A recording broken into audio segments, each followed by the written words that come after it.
Nagsimula na nga ang operasyon na gagawin dito kay Chang Susan, kung saan magkakaroon nga siya ng biopsy dito nga sa kanyang kaliwang breast.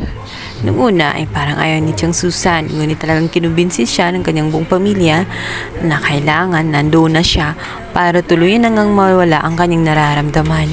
At dahil nga sa pagpupursige ni Annalyn at nitong si Lynette ay tuluyan ngang nasimulan ang procedure na gagawin at pagdaanan nitong si Chang Susan. Kinakabahan man siya, ngunit nilakasan na niya ang kanyang loob alang-alang sa kanyang pamilya na naniniwala na gagaling pa siya. Samantalang paglabas nga ni Annalyn at ito ang si Lynette, agad ay may maghanap sa kanya. Dito nga ay mayroong isang regalo, 2 piraso nakabox.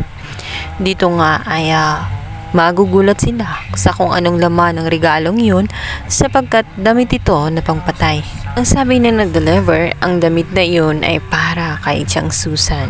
Kaya naman nainsulto si Lynette at hindi nagustuhan. Bakit siya bibigyan ng damit pangpatay? Hindi pa naman namatay at wala namang namatay sa kanila. Iniinsulto lamang ito si Chang Susan.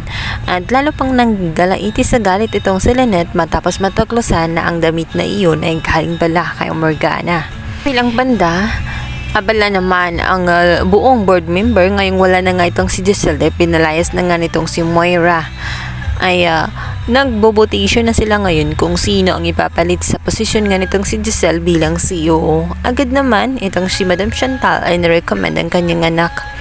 Kaya naman, tinanong ni RJ kung ano naman ang mga kriteria na dapat ipagmalaki nitong si Morgana para maging karapat-dapat siya sa posisyon na CEO. Sinabi ni Morgana na marami siyang kayang gawin at fit talaga siya para maging CEO. Unang-una na daw ay ang pagtulong niya sa kanyang ama sa pagninegosyo.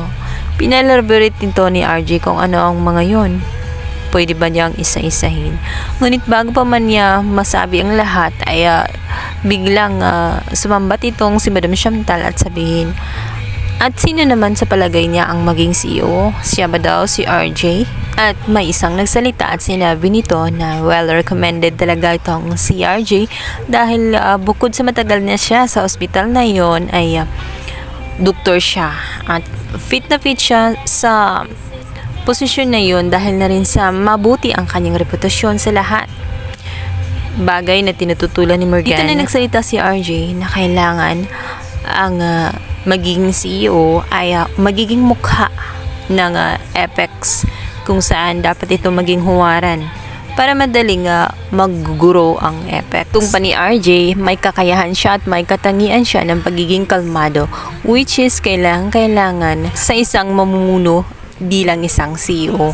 At wala noon si Moira dahil mahilig nga ito sa gulo.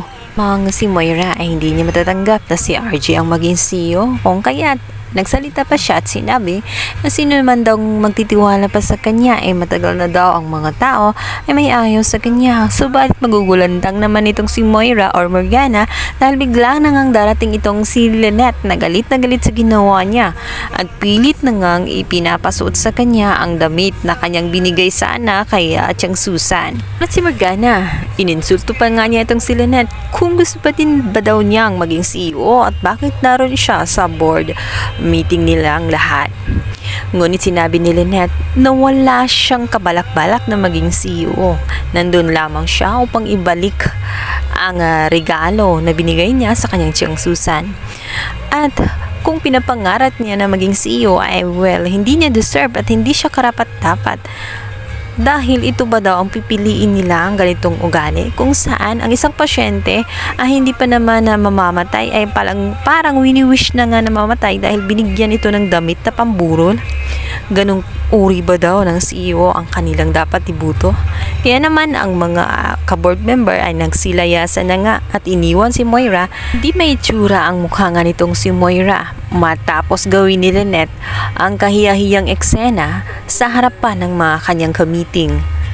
Wala na siyang mukha na iharap pa sa mga yon at talagang hindi niya makukuha ang kanyang gusto na maging isang CEO.